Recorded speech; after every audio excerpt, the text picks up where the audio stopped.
안녕하십니까. 이문학연구소 인현입니다. 이번 시간에는 형제의 나라 불가리아 그 세 번째 이야기 유물로 살펴보는 부여의 흔적에 대한 이야기를 시작해 보도록 하겠습니다. 형제의 나라 불가리아에 대한 마지막 강의가 될 거고요. 여기에서는 전체적으로 지금까지 여러 방면에서 초기 불가리아 제국을 세운 것이 발칸반도로 이동한 부여족이다 라는 사실에 대해서 설명을 했잖아요. 그리고 이제 결정적으로 마무리를 짓기 위해서 불가리아의 유적 답사를 통해서 유물들을 살펴보고 돌아온 이성한 한의사가 썼던 글이 있어요. 그것하고 2010년에 방영되었던 역사 스페셜의 내용을 참고해서 이야기를 이제 마무리 지어볼까 합니다. 제일 처음 같은 동방 민족이었던 아발족의 영향을 벗어나 불가리아 연합을 이끌었다는 쿠브라트는 쿠트릴구르, 우티구르를 통일하면서 온구르를 세우게 됩니다. 이때 지명에 붙은 구르, 구리, 그르 이것은 모두 골짜기를 의미합니다. 자, 이것이 마을 이름일 때는 고리 되고요. 국가 이름일 때는 고려라고 음차해서 발음이 된다라는 걸 기억해 주시면 좋겠어요. 자, 어쨌든 이름을 통한 유추는 이 정도로 하고 그럼 본격적으로 유물을 좀 살펴보도록 할게요. 자, 불가리아 박물관에 있는 초기 불가리아인의 모습입니다. 자, 딱 봐도 이 사람이 어떤 사람 같아요? 서구권 사람은 아니죠. 일단 코가 낮고 눈이 작아요. 자, 동양권, 아시아권의 사람이다라는 걸 알 수 있습니다. 이 사진은 불가리아 박물관에 전시되어 있는 초기 불가리아인의 모습으로 불가리아 초기 유적지에서 발굴된 인고를 복원한 겁니다. 그러니까 아무리 봐도 서양인보다는 동양인, 아시아인에 해당하는 얼굴이라고 할 수 있겠죠. 그리고 지금까지 앞에서 설명했던 내용을 바탕으로 한다면 결국 이 아시아, 동양인 중에서도 부여인에 해당한다라고 짐작을 해볼 수가 있습니다. 자, 두 번째는 불가리아 박물관에서 발견된 쿠브라트의 유물이에요. 자, 이게 경주 황남리에서 발견된 환두대도라는 거예요. 자, 어떤 비슷한 점이 있어요? 끝부분에 둥근 고리가 달려 있죠. 자, 이런 형태의 칼이라는 게 굉장히 독특한 거예요. 끝부분에 고리가 달려 있다는 거. 위에 불가리아 박물관에서 발견된 쿠브라트의 칼을 보자. 그리고 그 아래에 있는 고구려 백자 신라에서 공통적으로 발견되었던 환두대도를 또 같이 보면 손잡이 끝에 둥근 고리가 달린 이 독특한 이 모습이 서양의 검에서는 결코 찾아보기 어려운 독특한 형태다라는 거죠. 그리고 불가리아 유적지에서 발견된 목걸이와 발해 유적지에서 발견된 목걸이 이 두 가지를 살펴봐도 자, 왼쪽이 불가리아 유적지, 오른쪽이 발해 유적지에서 나온 목걸이인데 딱 봐도 굉장히 비슷하게 만들어졌구나라는 걸 우리가 알 수가 있죠. 소재도 그렇고 색상도 그렇고 디자인도 그렇고. 자, 그리고 우리가 흔히 동경이라고 부르는 거울도 한번 보면요. 불가리아 왕의 무덤에서 나온 동경이 있고요. 이게 무령왕릉에서 나온 청동 거울이에요.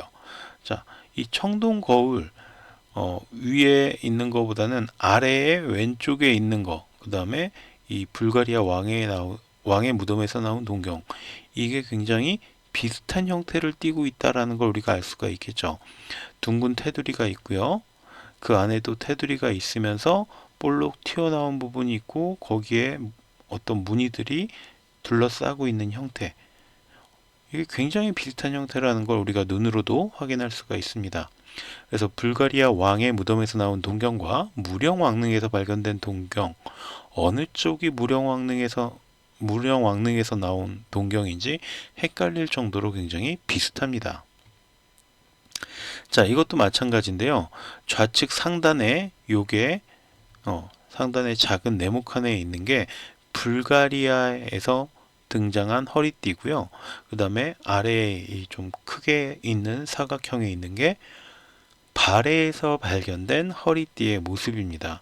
자, 그래서 허리띠의 모습도 보면 굉장히 비슷하고 유사한 형태를 지니고 있다라는 걸 알 수가 있어요. 그쵸? 자,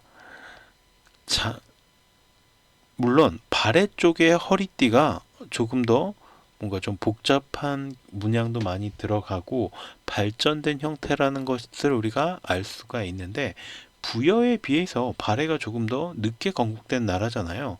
그런 걸 생각해 본다면 굉장히 유사한 형태를 띠고 있다라는 걸 우리가 확인해 볼 수 있다라는 겁니다. 자, 그리고 더 흥미로운 사실이 하나 있는데, 바로 신라 계림로 14호분에서 발견된 황금 보검이 그 주인공이라고 할 수가 있어요. 이게 신라 계림로 14호분에서 발견된 황금 보검의 모습입니다. 자, 보기에도 이거는 동양적인 검이라고 보기는 좀 어렵죠? 서양의 향기가 물씬 풍기는 이 보검이 어떻게 신라인의 무덤에서 발견이 될 수 있었을까? 이 2010년에 방영한 역사 스페셜 계림로 14호분 황금 복원의 비밀 편에서 굉장히 자세히 다루어졌었는데, 이 보검의 원료를 찾던 제작진은 불가리아로 향하게 되고요. 그리고 트리키아인들의 무덤에 찾아갔다가 그곳에서 트리키아인들이 기마민족이다라는 사실을 확인하게 됩니다. 트리키아 시대의 벽화를 보면 이들이 말을 타고 창을 쓰는 기마민족의 모습을 띠고 있었다라는 걸 알 수 있고요. 자, 트레키아인들은 몽골인이나 원 불가리아인, 타타르인들과 같습니다라는 어떤 인터뷰 내용도 따오게 돼요. 그리고 제작진은 그곳에서 동물의 뿔을 형상화한 술잔이나 청동솥 같은 신라 혹은 가야와 유사한 유적품을 다수 발견할 수 있었다고 합니다. 그런데 이제 정작 이 황금 검과의 연관성은 찾아내질 못해서 제작진이 다시 불가리아의 바르나 박물관으로 이동을 하게 됩니다. 이곳에서도 황금 보검의 원형을 찾지는 못했지만, 황금 보검에 사용된 성유석, 우리가 가넷이라고 요새는 이야기하는 이 성유석을 이용한 다양한 장신구와 황금 보검에 사용된 상강 기법을 활용한 장신구들을 만날 수는 있었다라고 합니다.